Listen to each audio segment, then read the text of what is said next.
Bagaimana kabar saudara hari ini? Luar biasa ya, luar biasa.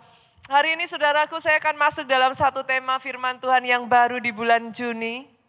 Outstanding favor of God. Kebaikan Tuhan yang luar biasa. Doa saya ya saudaraku benar-benar di outstanding favor of God. Kebaikan demi kebaikan, demi kebaikan, demi kebaikan Tuhan dilimpahkan, dimanifestasikan nyata, jadi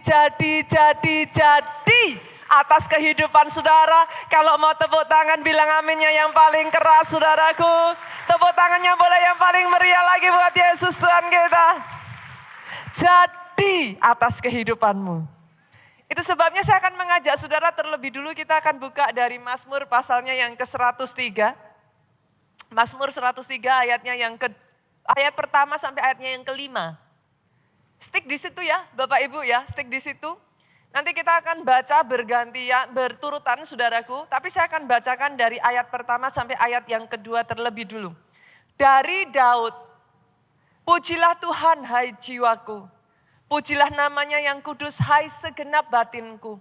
Pujilah Tuhan, hai jiwaku.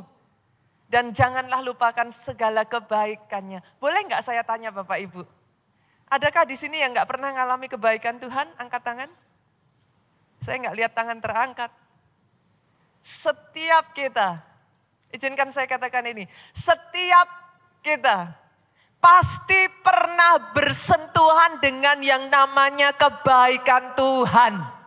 Oh saya nggak dengar amin yang keras dari tempat ini. Itu sebabnya saudara hari ini firman Tuhan mengingatkan kepada setiap kita. Jangan lupakan segala kebaikannya. Saya ulang ya Bapak Ibu. Jangan lupakan segala kebaikannya. Jangan jadi orang yang gampang lupa kebaikan Tuhan. Tapi diingat-ingat terus susahnya. Simple firman Tuhan hari ini. Jangan lupakan segala kebaikannya. Hari ini saya akan membawa saudara untuk melihat apa sih yang terjadi ketika seseorang itu bersentuhan dengan yang namanya favor? Apa yang favor lakukan, Pak? Itu sebabnya kalau saudara baca dari ayatnya yang kedua, jangan lupakan segala kebaikan Tuhan. Jam ke ayat yang ketiga, dia berbicara apa saja sih? Kenapa Tuhan bilang kamu jangan lupa? Apa sih yang dia lakukan saudaraku? Ayat yang ketiga mengatakan demikian. Dia mengampuni segala kesalahanmu.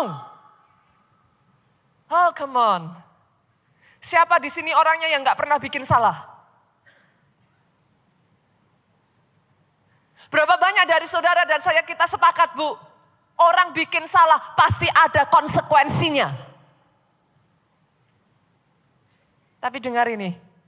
This is what favor does in your life. Dia mengampuni kesalahan. Berapa banyak dari saudara yang karena pergaulan bebas hidupmu rusak. Bahkan keluargamu pun tidak bisa menerima engkau kembali. Tapi dengar ini, saya harus katakan ini kepada saudara. Favor mengampuni dosamu.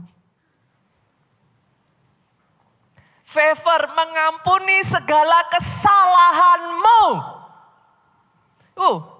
Satu kata ini jadi mengubah segalanya saudaraku. Dia bukan mengampuni 1-2 kesalahan lo. Artinya ada kesalahan yang gak bisa diampuni dan diselesaikan saudaraku. Tapi dengar Pak, kata segala change everything. Apa yang kau lakukan yang gak termasuk di dalam segala? Buat saudara di tempat ini yang saudara berkata kepada saya, Pastor, I've done worse thing you can imagine. Izinkan hari ini saya berkata kepada saudara, Dia mengampuni segala kesalahanmu.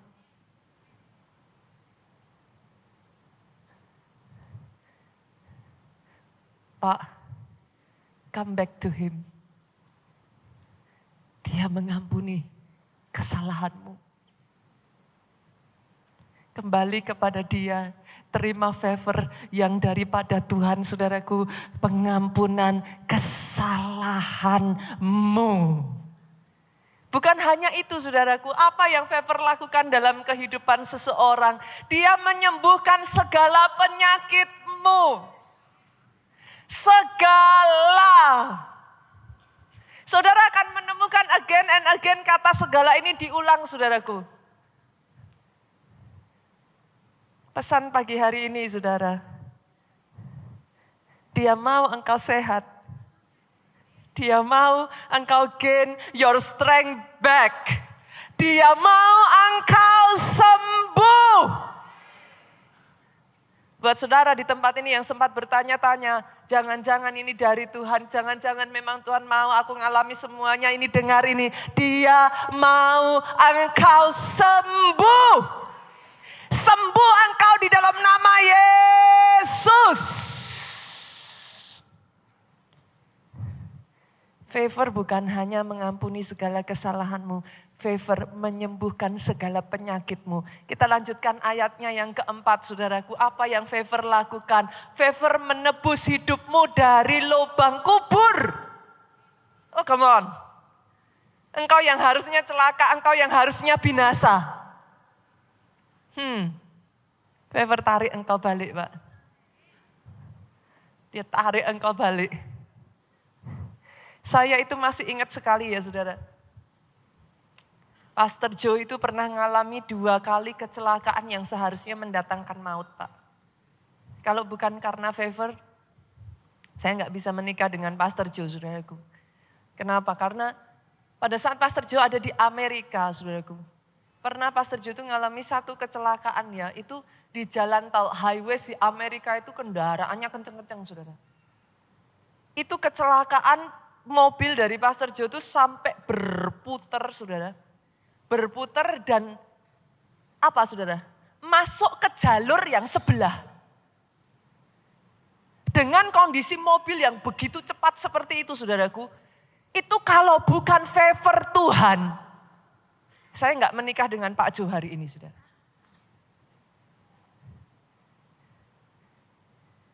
Kecelakaan yang kedua itu terjadi pada saat saya punya anak yang pertama, Jessica, 16 years ago. Pada saat Jessica lahir, saudaraku, beberapa bulan, 1-2 bulan sebelum Jessica lahir, saya nggak tahu apakah ada di antara saudara yang berasal dari Jogja. Itu gempa bumi terbesar Jogja, saudaraku, yang nggak pernah akan dilupakan banyak orang, saudara. Tahun 2006, saudara. Gempa bumi yang sampai menewaskan ribuan orang, saudaraku. Dan karena adanya gempa bumi itu, saya memutuskan bersama dengan Pak Jo untuk melahirkan anak kami di Solo. Kenapa, Pak? Karena banyaknya antrian orang, saudaraku, untuk mereka diobati, saudara. Sampai-sampai rumah sakit itu mengambil keputusan bagi yang melahirkan, itu lahir hari ini besoknya sudah harus pulang, saudara. Dengan ya mau gimana, seharusnya belum siap tapi ya tetap dipaksa harus dipulangkan. Karena rumah sakit itu antriannya sampai berjubel, Pak. Akhirnya kami memutuskan anak kami yang pertama, saudara kebayanglah anak pertama kondisi seperti itu ya, saudaraku. Jadi kami memutuskan untuk melahirkan, saya memutuskan melahirkan di kota Solo, saudara. That is the closest dan keluarga saya ada di Solo. Tapi karena itu, saudaraku, Pak Jo itu harus bolak-balik Jogja, Solo, Jogja, Solo. Nah, 1 kali, saudaraku, Pak Jo itu ada acara pagi-paginya dan sampaikan kepada saya, daripada saya berangkat pagi-pagi, better saya berangkat malam ini aja. Bisa istirahat dulu, besok bangun udah fresh gitu. Saya sudah katakan kepada Pak Jo, jangan, ini malam loh. Dan dia setir sendiri, saudara, karena kan saya ditinggal di Solo. Dia setir sendiri, saya katakan jangan, udah besok aja. Sudah terang, udah seger, kamu nyetir, jangan capek malam-malam begini. Tapi dia katakan enggak lah, pokoknya tetap malam ini saya berangkat. Akhirnya dia berangkat, saudara. Baru dia berangkat kurang lebih nggak nyampe 1 jam, saudara. Setengah jam saya udah dapat berita, saudaraku. Aduh, itu udah tengah malam, saudara. Itu mobil Pak Jo itu ya, saudara. Dalam perjalanan itu tabrak, saudara. Itu sampai naik trotoar, saudara. Ajaibnya ya, saudara. Ajaibnya. Tidak ada luka satupun di tubuh, goresan pun tidak di tubuhnya Pak Jo. Itu mobil udah hancur, saudara. Ketika kami bawa ke bengkel sampai ngomong, ini lukanya bukan luka luar saja, luka dalam. Habis itu, saudara, mobilnya. Secara manusia ya, saudaraku, saya nggak tahu di tempat ini ya, kalau ada di antara saudara yang pernah mengalami itu semua, bahasa saya, saudara diberi nyawa sambung, dengar ini, jangan lupakan segala kebaikannya. Oh amin ya, tepuk tangannya yang paling meriah buat Yesus Tuhan kita. Dia yang seharusnya, engkau yang seharusnya celaka binasa, dia meluputkan engkau. Itu yang favor kerjakan dalam kehidupan seseorang. Dan ketika itu terjadi, jangan pernah bilang sama saya, pastor kebetulan. Kau tahu, saudaraku, favor sedang bekerja. Dan yang terakhir, saudara, apa yang favor kerjakan? Ayatnya yang bagian B sampai ayat yang kelima, saudara. 4 bagian B sampai yang kelima. Dengar ini. Favor memahkotai engkau dengan kasih setia dan rahmat. Dia memuaskan hasratmu dengan kebaikan. Sehingga masa mudamu menjadi baru seperti pada burung raja wali. Saya boleh ngomong gini, saudara, orang yang hidupnya ada favor, nggak ada favor beda, Pak. Buktikan perkataan saya. Ketika hidupmu dimahkotai dengan favor ya, saudara, saudara itu kayak berdiri di bawah spotlight. Entah bagaimana bersinar aja. Sama-sama bekerja, ada favor, nggak ada favor beda. Orang yang kerja sama kerja kerasnya nggak ada favor, kering kerontang loh, Bu. Nggak tahu gimana kerja keras nggak ada hasilnya. Tapi ada favor ya, saudara, kerja keras. Entah gimana ya, ditemukan dengan orang yang tepat, saudaraku. Pintu demi pintu terbuka. Saudara sendiri nggak ngerti ini gimana caranya. Tapi berhasil. Orang muji, saudara. Orang katakan kepada saudara, hebat ya, bisa sampai begitu ya. Sadari ini, saudara, favor is working upon your life. Hubungan ya, saudara, ada favor nggak ada favor itu beda loh. Pernah nggak ketemu orang-orang ya, saudara, kalau buat orang lain, orang tuh say no. Nggak bisa. Tapi ada orang-orang yang dalam hidupnya saudara bisa menemukan. Entah gimana sama orang ini ya, saudara. Orang itu bisanya cuman yes and yes. Yang lain hanya dikasih biasa-biasa, saudara dikasih yang always the best. Sadari, favor is working in your life. Enggak ada yang namanya kebetulan, Bapak Ibu, yang mengerti katakan amin yang paling keras. Favor is working in your life. Beda. Itu yang saya rasakan, Pak. Setiap kali kenapa saya mengatakan kepada saudara saya, ini orang yang berutang budi besar. Saya itu berasal dari keluarga yang harusnya secara manusia ya, saudaraku, saya itu nggak bisa masuk di gereja. Nenek saya disumpah nggak pernah boleh jadi orang Kristen. Sama ayahnya, jadi apa ya, kakek buyut saya ya berarti ya. Nenek saya itu udah disumpah, saudara, nggak pernah boleh jadi orang Kristen. Yang saya heran kenapa Kristen ya yang diambil gitu, saudaraku. Secara manusia keluarga kami ini ya, saudaraku, keluarga kami itu bukan keluarga Kristen. Tapi somehow along the way ya, saudara, Tuhan tangkap orang tua saya. Secara manusia, saya itu nggak mungkin berdiri jadi pendeta di depan ini, saudara. Keluarga saya keluarga bisnismen. Ketika saya memutuskan jadi pendeta, saya ditentang sama keluarga besar. Karena saya pendeta pertama di keluarga saudaraku. Secara manusia itu enggak mungkin. Saya anak manja. Saya dibesarkan dari ayah yang memanjakan, kebetulan 3 anaknya perempuan semua. Jangankan, apalah saudara, masak aja nggak bisa. Bersih-bersih sapu-sapu tuh nggak pernah pegang. Rice cooker aja nggak pernah nyoloin saudaraku. Masak Indomie saya cemplungin semuanya. Orang macam begini mana bisa. Tapi favor bekerja dalam hidup saya saudaraku. Tuhan buang saya, Tuhan izinkan saya pergi jauh. Saya bersekolah di tempat yang gak ada orang yang saya kenal. Saya harus mandiri. Dengan caranya somehow Tuhan bawa saya ketemu Pastor Joe. Once again saudaraku, kebanyakan anak pendeta lain itu akan ada bersama papahnya. Kami sekali lagi dibuang saudaraku. Saya pakai bahasa dibuang kok kayaknya jahat ya saudara. Kami itu sengaja diutus ke Jogja jauh. Pak Obaja itu ke Jogja belum tentu setahun sekali. Kadang kami harus minta-minta, Pak, mbok ngisi di Jogja, mbok ngisi di Jogja. Pak Obaja itu orang tua yang luar biasa, dia katakan, no, belajar berdiri dengan kaki kalian sendiri. Jangan ada di bawah bayang-bayang papa. Oh, Pak Jo itu jadi pendeta tuh umur 21, 22 loh saudara. Ada di sini yang umurnya 21, 22. Kebayang gak sih di umur saudara itu kami jadi pendeta. Itu hancur remuk saudara. Remuk-remuknya itu udah ringsak saudaraku. Kami gak punya hikmatnya, kami gak tahu bagaimana berhadapan dengan orang, dimarahin kiri kanan. Itu proses yang gak gampang, tapi favor lah yang bekerja atas kehidupan kami. Dari situlah kami dibentuk, sehingga yang saudara lihat di depan saudara sekarang buahnya sudah manis.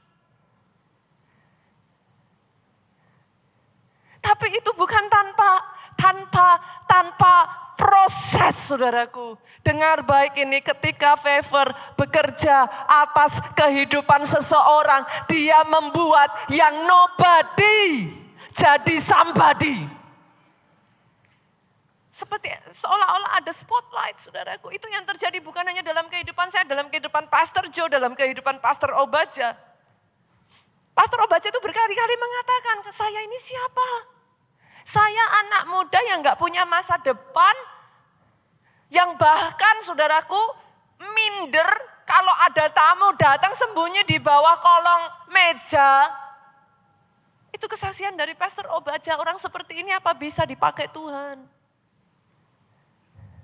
In case ada di antara saudara yang berkata, Pastor, orang seperti saya apa bisa? Kalau dia bisa kerjakan itu dalam hidup saya, dia bisa kerjakan dalam kehidupan Pastor Obaja, dia bisa kerjakan buat saudara di tempat ini. Oh, aminmu yang paling keras, tepuk tangannya yang paling meriah buat Yesus Tuhan kita. Itu yang dia kerjakan buat anak bungsu loh saudara. Masih ingat kisahnya? Definitely he makes a huge mistake. Dia minta harta orang tuanya sebelum waktunya. Orang tuanya berpikir, oke lah kasih, siapa tahu nanti anaknya jadi dekat. Habis dikasih hartanya dihambur-hamburkan.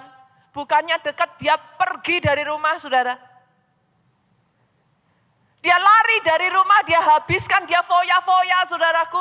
Dia jatuh dalam dosa sampai dia habiskan harta ayahnya. Setelah habis, oke, sekarang sudah habis, dia harus kerja. Tapi bagaimana orang seperti dia mau kerja? Dia nggak tahu cara kerja. Dia kaya dari menghabiskan harta orang tuanya.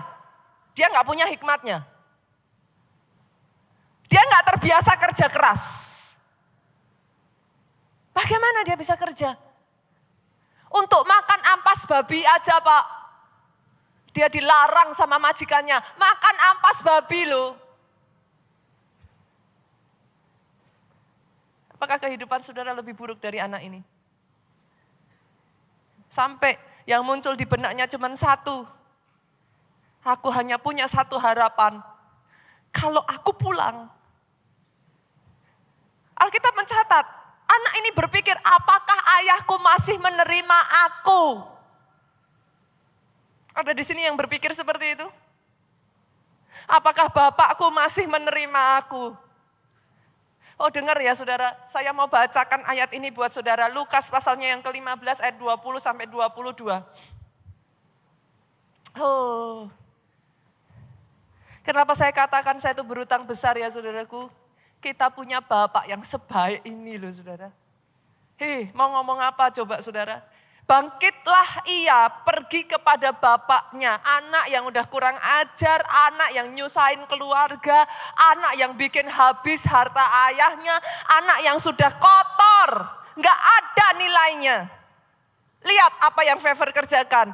Ketika ia masih jauh, Favor telah melihatnya, tergeraklah hatinya oleh belas kasihan. Favor berlari mendapatkan dia, merangkul dan mencium dia. Doa saya itu yang dia kerjakan buat saudara. Saya nggak tahu sekotor apa saudara, saya nggak tahu sesampah apa saudara. Tapi yang saya tahu ini hidup anak udah habis. Dia nggak punya word, nggak punya nilai. Babi aja lebih berharga dari dia saudaraku. Karena untuk makan ampasnya aja dia nggak bisa. Kata anak itu kepadanya, Bapak, aku telah berdosa terhadap surga dan terhadap Bapak. Aku tidak layak lagi disebut anak Bapak. Ayat 22 ya saudaraku.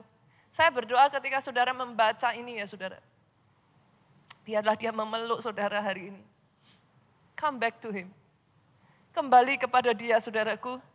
Favor mengatakan, lekas bawa kemari jubah yang terbaik. Pakaikanlah itu kepadanya. Kenakan cincin di jarinya. Sepatu pada kakinya.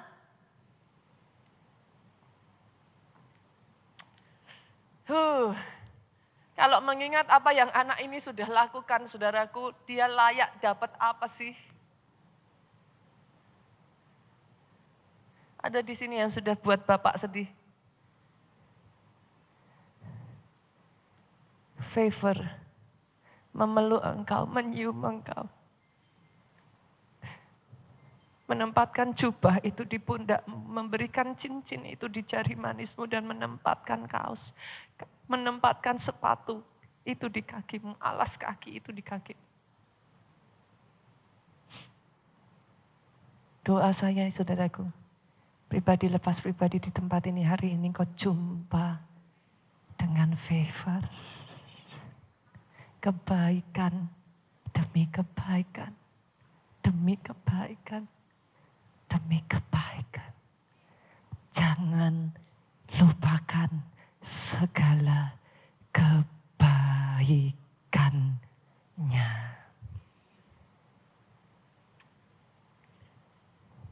Ini juga yang terjadi saudara. Dalam kehidupan satu orang yang bernama Mordekai. Ketika Favor sudah bekerja ya saudaraku, saya baca hidupnya Mordekai ini saya takjub saudara. Saya udah pernah baca hidup Esther sampai selesai ya saudara. Tapi once again itulah menyenangkannya Alkitab saudara. Mau saudara udah baca berapa kali pun Alkitab itu nanti akan berbicara hal yang baru lagi buat engkau saudara. Saya tuh baca kehidupan Mordekai ya, apa yang Favor kerjakan ya. Kita mesti kenal dulu ya Mordekai ini siapa ya saudara ya. Ada banyak orang itu salah, Mordekai itu dipikir pamannya Esther. Bukan loh saudara. Mordekai itu bukan pamannya Esther ya, in case nanti ada kakak sekolah minggu di sini ya. Bukan pamannya Esther. Mordekai ini sepupunya Esther. Jadi loh sepupu kok dipikir paman. Saudara pernah enggak kalau orang zaman dulu tuh kan anaknya banyak ya. Bisa sampai 9 sampai 10 kan. Nah anak pertama punya anak nih. Anak terakhir bungsu punya anak saudara. Katakanlah begitu ya. Itu jarak kan bisa jauh sekali saudara. Katakan jarak 20 tahun itu udah kayak paman kayak gitu. Jadi apa? Kalau kita orang Chinese bilang abunya itu udah beda. Apa? Istilahnya abunya tuh sama. Abunya tuh tingkatnya lettingnya sama, sepupu gitu saudara. Tapi sebenarnya umurnya tuh jauh banget. Makanya banyak orang salah sangka dipikir dia itu pamannya Esther. Bukan. Dia itu sepupunya si Esther saudara. Nah siapa mereka? Mereka itu adalah orang Yerusalem Bu. Yang dibuang ke Babel. Kebayang gak sih orang buangan tuh kayak apa hidupnya gitu. Kalau boleh saya gambarkan ya saudara, orang buangan tuh gak punya status. Dia gak punya status saudaraku. Jangankan harta ya saudara, status itu aja dia gak punya. Dia gak tahu gimana caranya hidup saudara, karena pada saat dia dibuang saudara, dia bahkan dalam keadaan yang gak mustahil, udah luka-luka parah saudara.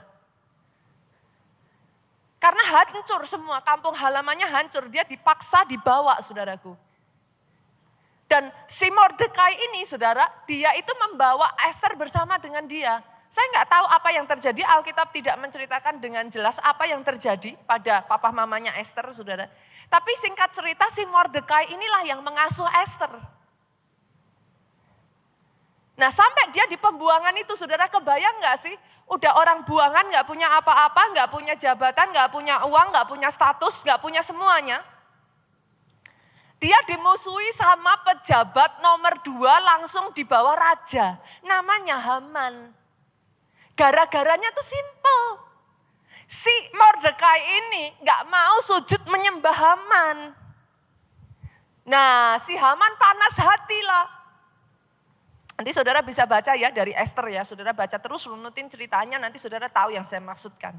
Panas hatilah si Haman ini, lihat ini kok ada orang siapa dilaporin sama bawahannya. Dia gak mau sujud menyembah engkau tuanku Haman. Panas hatilah si Haman. Tapi dasar Haman, dia ini pejabat tinggi saudara, dia berpikir dalam benaknya, dia katakan pada dirinya sendiri, terlalu rendah aku kalau menghancurkan si Mordekai. Siapa Mordekai? Orang sekelas Haman kok musuh dengan Mordekai? Enggak kelas. Jadi Haman berpikir apa ya yang harus saya lakukan untuk menunjukkan kepada Haman kelasnya menunjukkan kepada Mordekai kelasnya Haman itu di mana? Akhirnya dia berpikir kalau dia hancurkan Haman Mordekainya enggak ada kelas. Hancurkan aja bangsanya sekalian. Biar Mordekai ini tahu segitu loh powernya Haman. Jangankan satu nyawanya si Mordekai.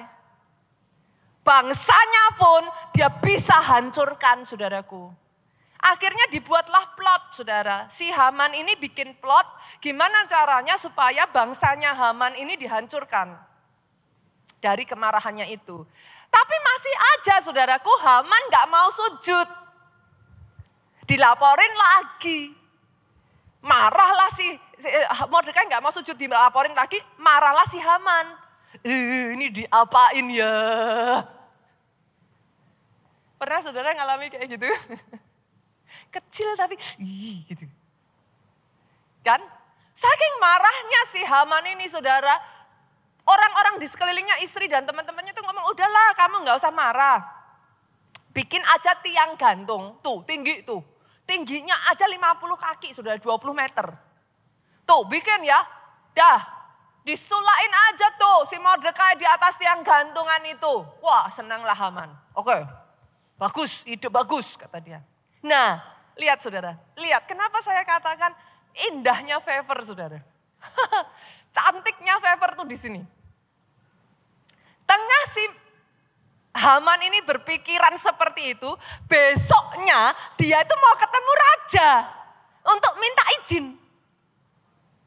Malamnya raja dibuat sama Tuhan gak bisa tidur. Raja gak bisa tidur, raja gak bisa tidur, raja gak bisa tidur. Dia buka catatan kerajaan. Disuruh bacain sama orang-orangnya. Kalau nanti saudara baca tuh biduan raja lah apalah. Zaman dulu namanya mungkin ya pembaca itulah saudaraku. Disuruh bacain. Dibacakanlah. Lah kok ya tepat yang dibacain itu. Di salah satu catatannya si Mordekai pernah menyelamatkan nyawa raja. Satu ketika terjadi plot, para pejabat mau menggulingkan raja. Mordekai ini ngelaporin sehingga selamatlah nyawa raja. Raja bertanya sama biduannya, dilakukan apakah kepada si Mordekai? Orang yang menyelamatkan raja dijawab sama biduannya, tidak ada apa-apa yang dilakukan kepada Mordekai. Merasa bersalah dong raja. Dia hutang nyawa, tapi nggak dilakuin apa-apa. Tepat pada saat raja sedang berpikir, datanglah paginya si Haman. Haman mau datang, mau minta izin, saudara. Haman masuk, dipanggil raja, raja tanya sama Haman. Terhadap orang yang sudah menyelamatkan raja, terhadap orang yang sudah berjasa besar untuk raja, kira-kira apa yang harus dilakukan terhadap orang macam ini? Haman berpikir, saudara, dia GR. Ini raja pasti berbicara tentang aku. Siapa lagi nih orang di istana yang berjasa sebesar itu selain aku? Karena itu Haman usulkan kepada raja. Terhadap orang yang demikian ya raja, hendaklah dikenakan pakaian yang dipakai oleh raja sendiri. Terhadap orang yang demikian, sambil dia berpikir, saudara, nanti aku dipakaikan pakaian raja. Terhadap orang yang demikian, hendaklah dia ditaruh mahkota kerajaan. Dinaikkan kuda yang adalah kuda tunggangan raja. Wah, dia bayangkan, saudara, that is me. Hendaklah dia diarak keliling kota sambil orang berseru kepadanya, inilah yang dilakukan terhadap orang yang sudah menyelamatkan nyawa raja. Wah, dia mengatakan itu dengan pikiran, that is me. Begitu dijawab Haman demikian, saudara, raja langsung berkata, bagus. Kerjakan itu kepada Mordekai, saudara. Saya itu bisa bayangin, saudara. Itu wajahnya Haman kayak apa? Ditambah sama raja. Dan kamu yang harus berkeliling mengarak Mordekai dan mengatakan kepada masyarakat, inilah yang dilakukan raja terhadap orang yang berjasa besar atas nyawa raja. Saudara bisa kebayang gak itu, saudara? Pulangnya Haman, saudaraku, nangis, saudara. Alkitab itu mencatat Haman itu menutup wajahnya. Dia murung, saudaraku. Lihat ini ya, saudara. Lihat ini. Izinkan saya mengatakan ini. Favor merubah hidup seseorang. Siapa sih Mordekai? Bisa apa dia? Favor merubah hidupnya. Bukan hanya itu saja, saudaraku. Plot yang tadinya harusnya menghancurkan Mordekai dan bangsanya ya, saudara. Ester maju, saudaraku, diubah. Sekarang lihat apa yang raja kerjakan dalam hidup Mordekai. Kita buka Ester pasalnya yang ke-8, saudara. Yuk kita lihat. Ester pasalnya yang ke-8, ayatnya yang pertama sampai ayatnya yang kedua. Saya tuh gak bisa kebayang loh. Ini si Haman ini, saudara. Pada hari itu juga Raja Ahasiweros mengaruniakan. Jadi setelah Haman disulakkan, saudara. Jadi orang tuh lapor sama raja. Salah satu sida-sida raja itu ngomong tuh, si Haman udah bikin tiang untuk nyulain si Mordekai di dekat rumahnya. Tingginya aja sampai 50 kaki. Raja marah kan, saudara. Raja ngomong, ya sudah, Haman aja yang disulakkan di tiang itu. Wah itu, aduh, saya tuh gak bisa kebayang loh. Udah seperti itu ya, lihat ini, saudara. Jadi setelah kejadian Haman itu disulakkan, ini kata raja, dia mengaruniakan harta milik Haman seteru orang Yahudi kepada Ester sang ratu. Hartanya Haman semua dikasih ke Ester. Mordekai masuk menghadap raja karena Ester telah memberitahukan pertalian Mordekai dengan dia. Ester bilang, ini tuh saudaraku raja. si Mordekai ini adalah sepupuku. Maka raja mencabut cincin meterai yang diambil daripada Haman. Dengan cincin yang sama, Haman merencanakan kebinasaan bangsa Israel. Cincin yang sama diambil raja, dikasih ke Mordekai, saudaraku. Diambil lalu diserahkan kepada Mordekai. Mordekai diangkat oleh Ester menjadi kuasa atas harta milik Haman. Bukan hanya itu saudara, Ester 10 ayat yang ketiga lihat. Karena Mordekai orang Yahudi itu menjadi orang kedua. Posisinya Haman dikasih ke Mordekai. Orang kedua di bawah Raja Ahasiweros, ia dihormati oleh orang Yahudi serta disukai oleh banyak sanak saudaranya. Sebab ia mengikhtiarkan yang baik bagi bangsanya dan berbicara untuk keselamatan bagi semua orang sebangsanya. Siap-siap ya saudaraku. Saya berkatakan ini atas hidup saudara. Favor membalikkan 180 derajat hidupmu.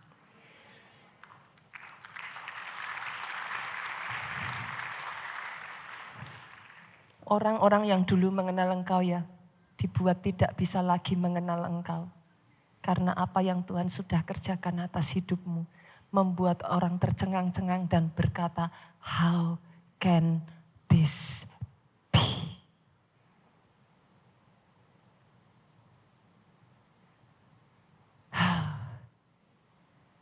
Saya rasa di momen ini ya saudara semua tuh sudah ngomong sama saya, Pastor, gimana caranya? Aku juga mau, Pastor. Saya yakin di momen ini ya saudara tuh sudah yang, what should I do, Pastor? Dengar ini ya saudaraku. Saya tuh belajar satu hal ini saudara. Mordekai menabur kebaikan sekalipun. Saya ulang ya. Mordekai menabur kebaikan sekalipun. Pastor, what do you mean? Kalau saudara tahu endingnya bakal seperti itu ya orang berebutanlah ngasuh Ester saudara. Sepakat ya? Tapi pada saat itu saudara harus mengerti loh. Mordekai ini orang buangan loh Pak. Sebagai orang buangan, menghidupi diri sendiri aja gak gampang loh. Apalagi bawa anak diasuh. Saya nggak tahu ya cerita pastinya ya saudara. Tapi kenapa Ester ini jatuh ke tangannya Mordekai? Apakah nggak ada keluarga yang lain yang mau? Kenapa Mordekai? Saya tidak berani menyimpulkan saudaraku. Tapi ada pertanyaan yang sangat banyak di balik semuanya itu. Ujungnya bahwa Mordekai yang mengasuh Ester. Bahkan mengasuhnya dengan begitu baik saudara. Pastor, dari mana Pastor tahu apa ada ayatnya si Mordekai? Segala sesuatu tuh gak selalu saudaraku harus ditulis ayatnya. Saudara bisa mengambil satu deduksi kesimpulan. Kalau sampai si Ester ini ditarik di barisan orang-orang yang mau dijadikan ratu. Menurut saudara apakah Ester tidak dibesarkan dengan baik? Yang mengerti katakan amin. Dia tidak membesarkan Ester sembarangan saudara. Terlepas dia hanya seorang sepupu. Sama-sama buangan. Dan dia tidak pernah sekalipun menuntut kepada Ester saudara. Untuk membalas jasa. Nah sekarang ya kamu udah jadi ratu ya. Angkat dong nih sepupumu.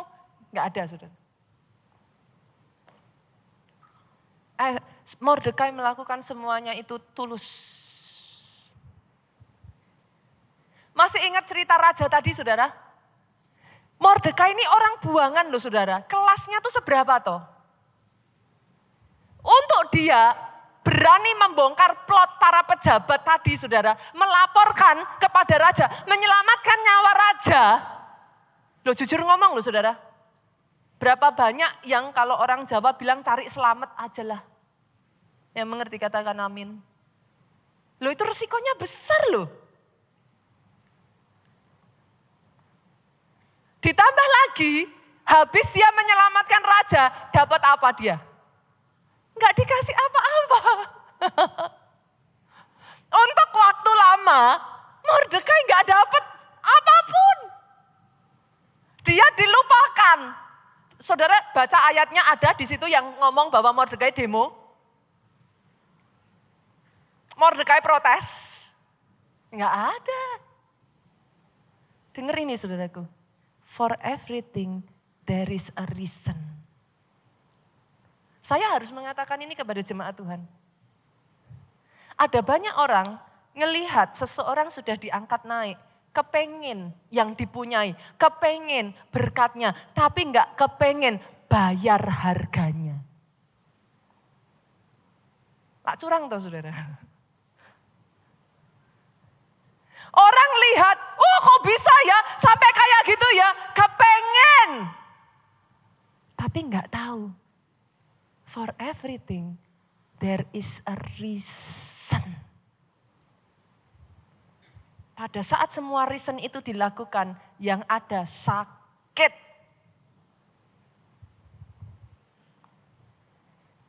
Saudara yang jadi Mordekai, sudah nyelamatin nyawa raja, nggak dapat apa-apa. Rasanya gimana saudara? Sakitnya tuh di sini. Sakit tuh saudaraku. Tapi tetap dia lakukan saudara. Bahkan dia enggak kapok, terlepas sudah tahu nih. Apakah saudara pikir itu tiang didirikan itu Mordekai enggak dengar? Dengarlah. Tapi terlepas dari semuanya itu, dia memperjuangkan bangsa Israel yang akan dihancurkan. Dia enggak mikir nyawanya sendiri, dia mikir bangsanya. Boleh saya katakan ini sekali lagi saudaraku. For everything there is a reason. Saya pribadi saudara adalah orang yang sangat percaya hukum tabur tuai. Oh yes, I do. Saya hidup di situ. Saya percaya ya ketika saya melakukan kebaikan sekecil apapun itu, tidak dibalas pun oleh orang yang sama saudaraku. Tuhan saya entah one day nanti di saat saya membutuhkan kebaikan, kebaikan itu datang atas hidup saya. Oh that I believe. Buat saya hukum tabur tuai itu sepasti pagi hari saudara bangun matahari akan terbit Pak. Malam hari nanti digantikan oleh bulan dan bintang. Buat saya hukum tabur tuai sepasti itu.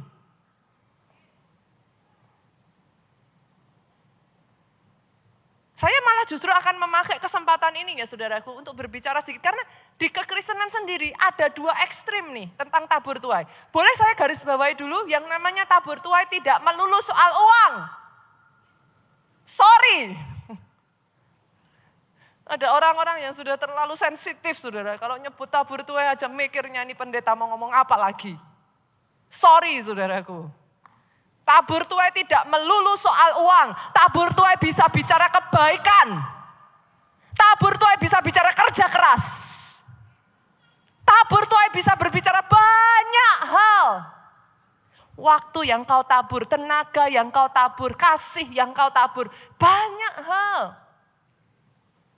Tapi masalahnya, kenapa saya harus luruskan ini? Di kalangan orang Kristen itu beredar dua ekstrim tentang tabur tuai. Ekstrim yang pertama saudaraku, ekstrim yang pertama ini supaya sekali lagi ya, di gereja keluarga Allah saya berdoa ya, pengajaran atas gereja ini pengajaran yang balance saudaraku, pengajaran yang sehat. Saudara bisa melihat dari kacamata yang tepat sehingga itu semua baik adanya hasilnya saudara.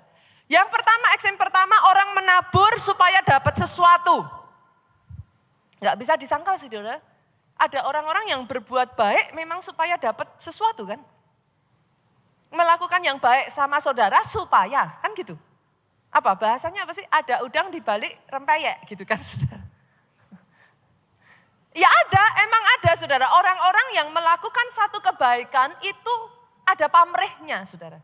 Nah sebenarnya Tuhan itu berbicara apa sih tentang ini? Tabur tuai ini ya saudara bukan hanya disebutkan di perjanjian lama tapi juga di perjanjian baru loh saudara. Saya bukakan ayatnya ya, yuk kita lihat. 2 Korintus 9 ayat 6 sampai ayatnya yang ke-7. Apa kata firman Tuhan tentang tabur tuai ini? Camkanlah ini. Disuruh camkan saudara, artinya apa? Perhatikan ini, dengar baik-baik ini. Orang yang menabur sedikit akan menuai sedikit juga. Dan orang yang menabur banyak akan menuai banyak juga. Jadi apakah itu kaitannya dengan uang? Apakah kaitannya dengan kebaikan? Apakah kerja keras? Apakah itu kaitannya dengan kasih? Orang yang menabur sedikit akan menuai sedikit. Orang yang menabur banyak akan menuai banyak. Itu hukum kok saudara. Saudara nggak usah ribut-ribut, oh nabur mengharapkan harus nuai ya saudara. Kalau iman saudara udah nyampe, nabur itu pasti nuai. Itu hukum. Itu tuh sepasti matahari terbit pagi hari. Pegang itu baik-baik saudara. Lah ini yang ngomong Rasul Paulus sendiri loh saudaraku. Rasul Paulus ngomong dilanjutkan apa saudara? Ayat berikutnya ngomong apa? Dengar ini saudara. Hendaklah, nah ini, masing-masing memberikan menurut kerelaan hatinya. Ayat ini ngomong, kamu nabur dikit, kamu nuai dikit. Kamu nabur banyak, kamu nuai banyak. Tapi belakangnya dikasih, dijelaskan. Hendaklah yang penting kamu itu nabur sesuai kerelaan hatinya. Jangan dengan sedih hati atau karena paksaan. Sebab Allah mengasihi orang yang memberi dengan sukacita. Pastor, berarti terhadap orang yang nabur dia mengharapkan sesuatu pamrih itu gimana? Tuhan gak mau. Kenapa? Karena Tuhan mengasihi orang yang menabur dengan sukacita. Orang yang menabur dengan sukacita itu definisinya apa? Tidak dengan paksaan. Dengan kerelaan hati. Naburnya enggak pakai pamrih. Sampai di sini bisa nangkep ya Bapak Ibu ya? Oke ya, ini ekstrim pertama ya. Tapi juga ada ekstrim kedua, ini yang jadi masalah. Ekstrim kedua ngomong kayak gini. Menabur tapi enggak boleh berharap menuai sama sekali. Benar enggak saudara? Menabur, nah ini semua diem karena ini Pastor Nita tricky nih. Yang satu menabur tapi berharap. Tadi saya kasih ayat di 1 Korintus. Saudara mikir dong, berarti Tuhan suka orang yang nabur, enggak pamrih kan? Tapi yang kedua ngomong gantian, kalau nabur enggak boleh pamrih ya. Nabur enggak boleh berharap apa-apa ya. Bener apa enggak saudara? Saya bukain ayatnya lagi ya. Alkitab itu nyenengin kok saudara. Saya tuh paling seneng. Alkitab itu ya, apa bahasa saya ya saudara. Saudara tuh gak bisa ngambil satu ayat aja gitu. Satu kesatuan Alkitab itu satu dengan yang lain saling bertalian. Jangan pakai satu ayat saja saudaraku. Pakai ayat yang lain juga. Nanti satu dengan yang lain, ayat-ayat dalam Alkitab akan menjelaskan dirinya sendiri. Itu menyenangkannya Alkitab saudara.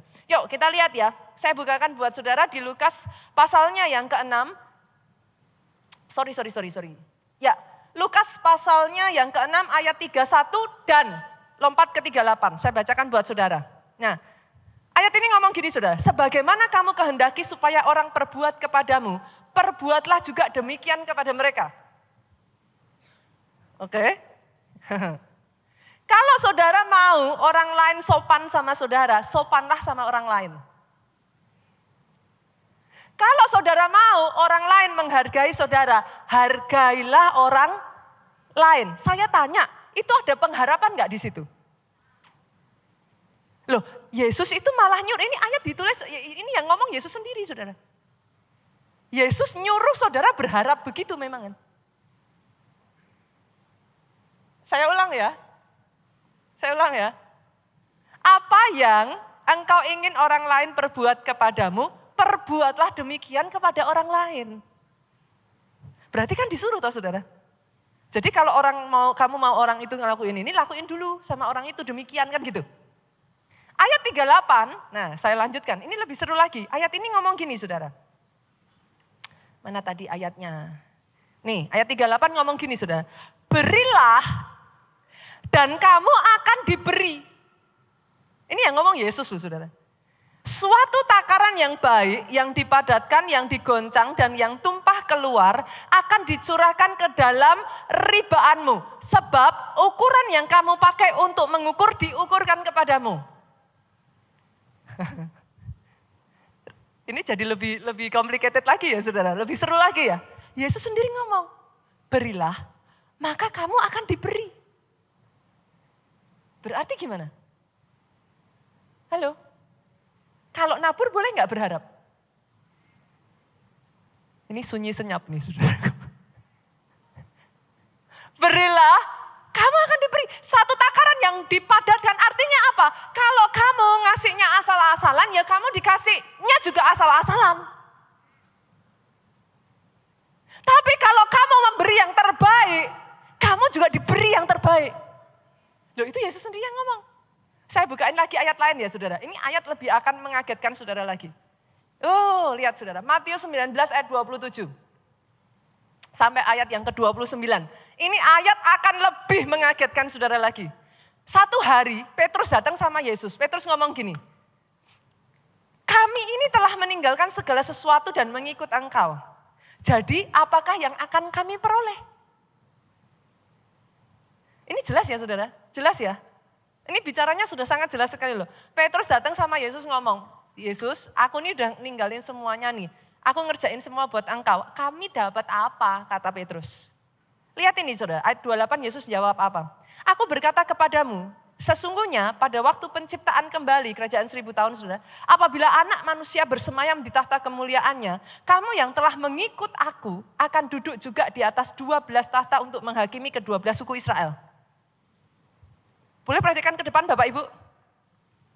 Kalau Yesus nggak suka, waktu Petrus ngomong, Tuhan, aku ini sudah ninggalin semua loh, ngikut engkau loh, aku dapat apa? Kalau Yesus nggak suka, masuk akal nggak? Yesus akan jawab gini, kurang ajar kamu, berani-beraninya minta. Make sense nggak saudara?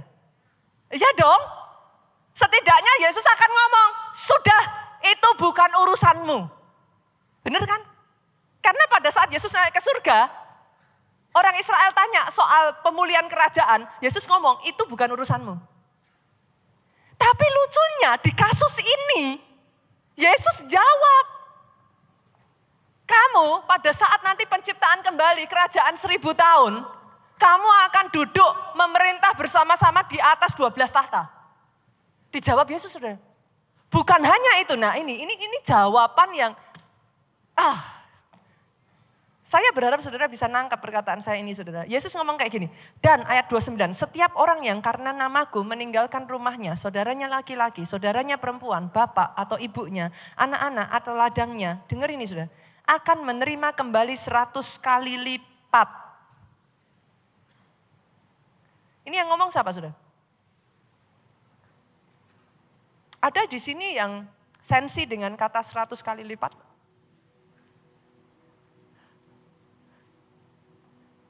Ini yang ngomong siapa saudara? Yesus. Saya tuh hanya kepengen membawa jemaat Tuhan itu paham, be balance. Karena yes, Tuhan itu mengasihi saudara apa adanya betul. Tapi at the same time, Tuhan menuntut kalau saudara mengasihi dia, jadilah muridku. Taatlah pada perintahku. Itu yes. Make sense gak saudaraku? Be balance. Jangan bilang, Pastor, kok seolah-olah kita baru dikasih Yesus kalau kita melakukan ini dan itu. No, sebelum saudara melakukan apapun, dia sudah mati buat saudara. Tapi yes, karena dia sudah menebus engkau, dia juga berkata kepadamu, kalau engkau mengasihi aku, taatlah pada perintahku. Saudara gak bisa, yang penting Tuhan tahu hatiku. Yang penting Tuhan tahu hatiku. Kok enak? Be balance. Ini yang ngomong soal 100 kali lipat siapa? Saudara mau nentang perkataan Yesus sendiri? Ini bahkan bukan Paulus loh. Bukan Rasul loh yang ngomong. Ini Yesus. Artinya saudara, yes. Ketika kau melakukan yang terbaik untuk Tuhan, ada upahmu.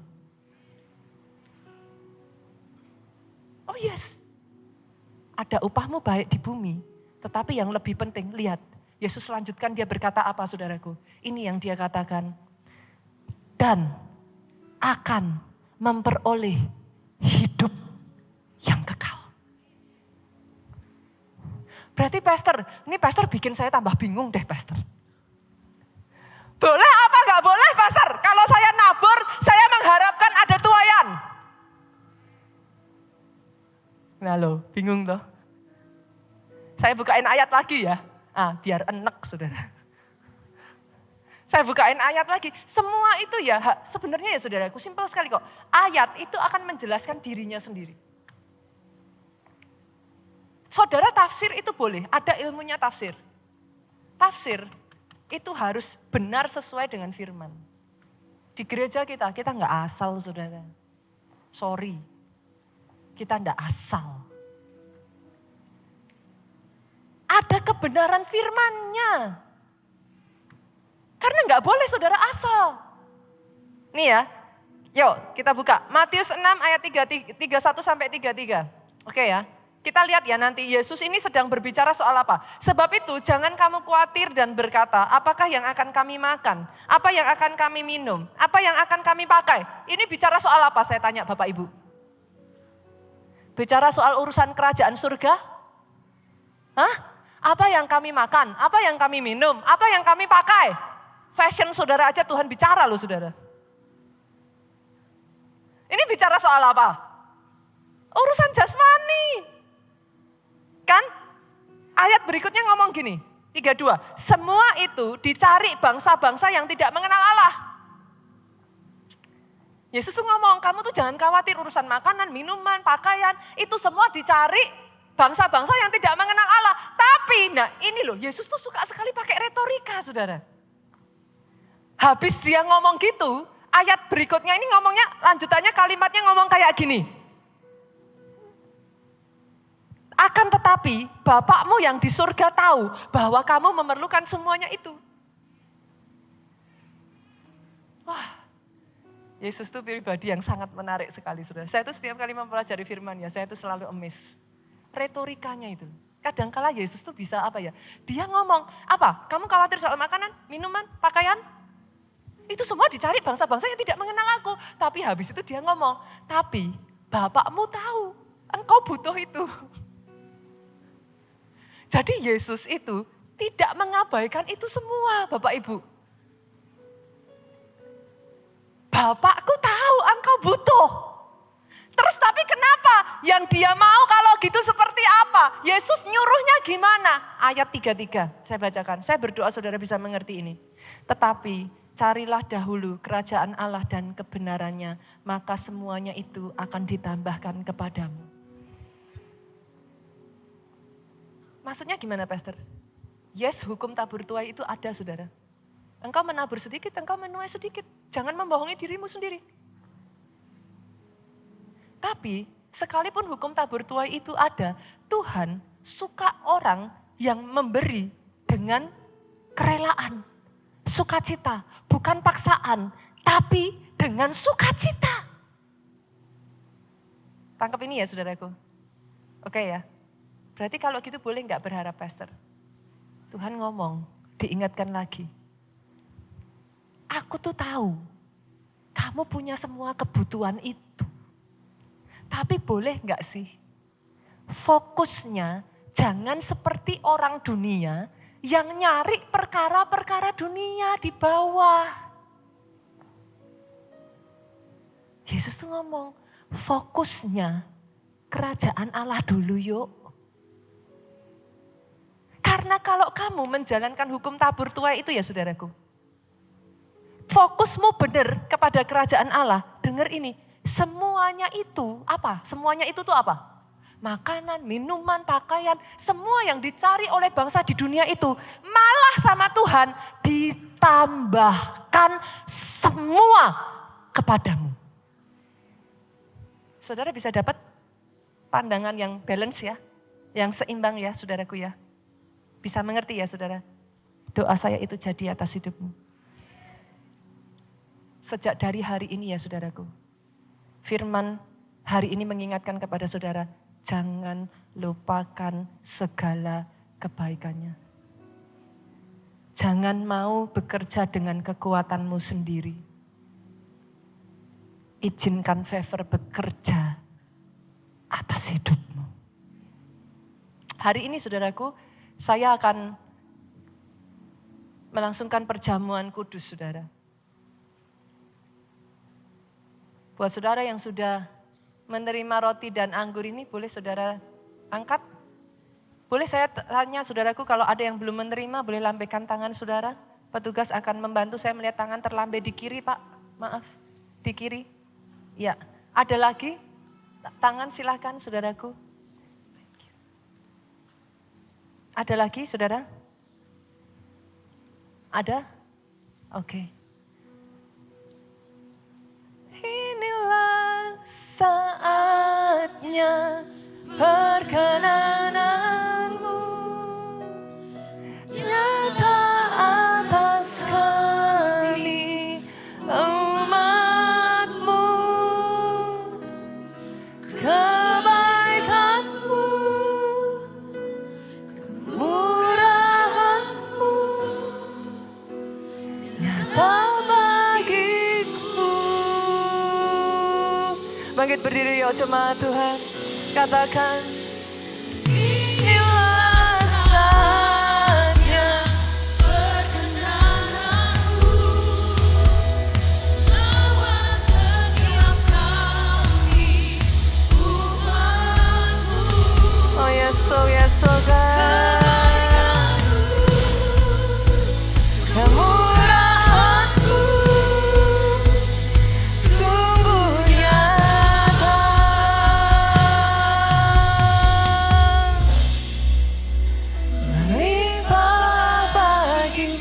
Saudaraku, angkat tanganmu, satu tanganmu tinggi-tinggi saudara. Kami datang di hadapan-Mu Tuhan. Kami membawa roti dan anggur ini. Kuduskan dan sucikan roti dan anggur ini. Pakai setiap para pelayan perjamuan kudus-Mu Tuhan. Kami membawa jemaat-Mu manunggal dengan Engkau.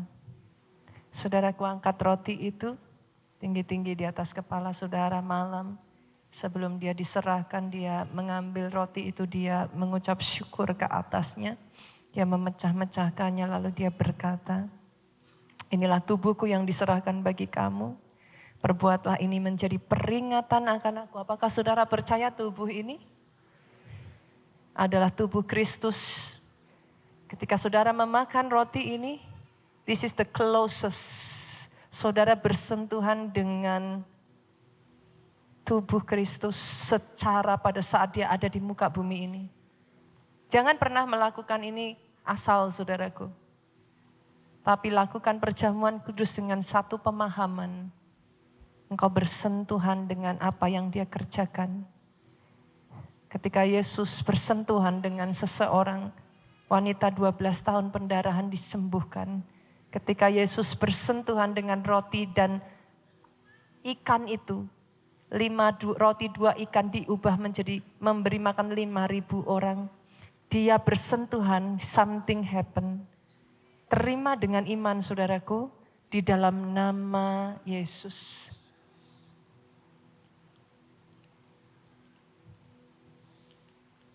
Angkat cawan itu tinggi-tinggi di atas kepala saudara. Demikian ia mengambil cawan itu.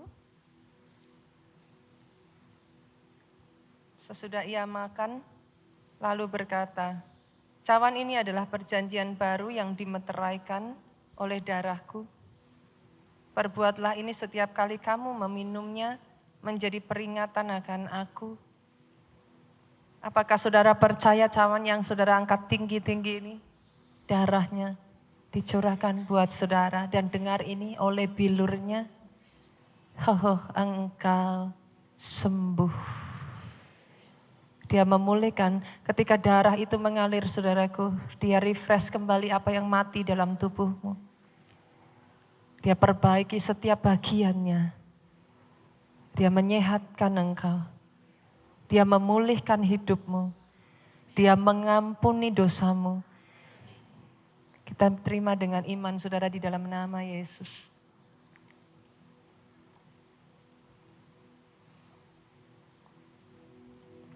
Hidimishete karavataka. Himatakana matakana matakana. Terima kasih Tuhan atas karya perjamuan kudus-Mu.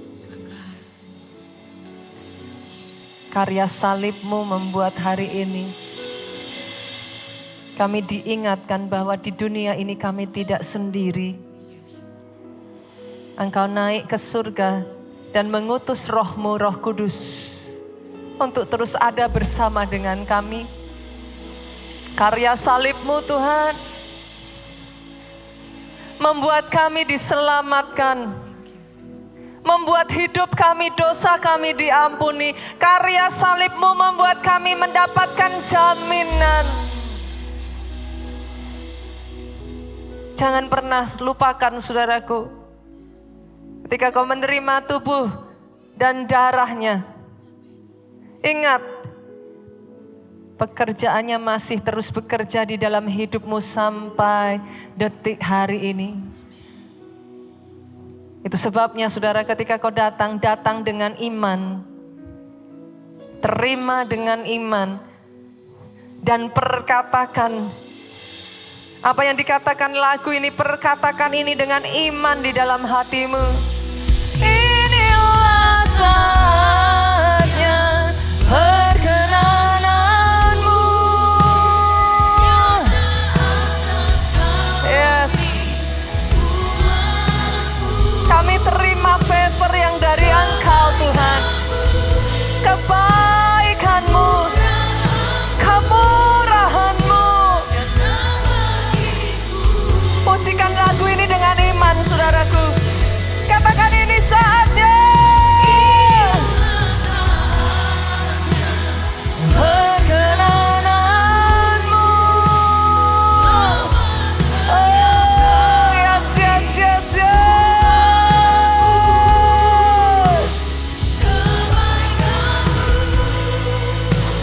Kemurahan-Mu sungguh nyata,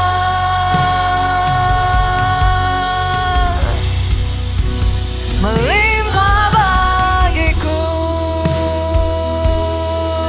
Oh, kebaikan-Mu, kemurahan-Mu sungguh nyata.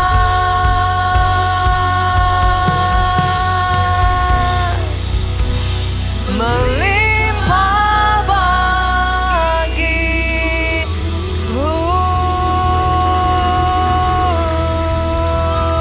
Angkat kedua tanganmu tinggi-tinggi saudara, diberkatilah saudara oleh Tuhan. Diberkati keluargamu oleh Tuhan. Apa yang dikerjakan tanganmu dibuatnya berhasil. Kiranya sehatlah tubuhmu saudaraku, baik jiwamu, kuat rohmu, panjang umurmu, untuk menceritakan segala kebaikan, keajaiban, perbuatan dahsyat yang daripada Tuhan. Pulang, bawalah sukacita, damai sejahtera Allah Bapa dari tempat ini.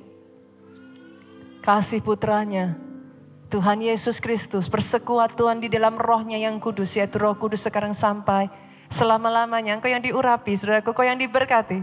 Katakan dengan suaramu yang paling keras, amin.